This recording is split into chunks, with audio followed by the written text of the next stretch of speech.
Опа! Все, всем привет. Короче, Kia Rio X-Line.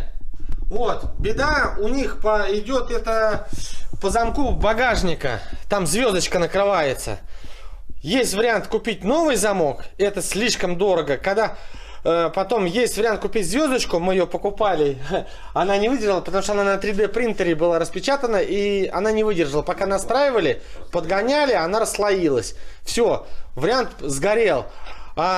Потом посмотрели, сколько сам замок стоит. Сам замок тогда стоил 4500, можно было купить.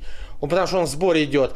В итоге, короче, получается, сейчас он уже стоит почти 8000 рублей. И в итоге, короче, самое дешманское решение, колхоз это называется, дело добровольное.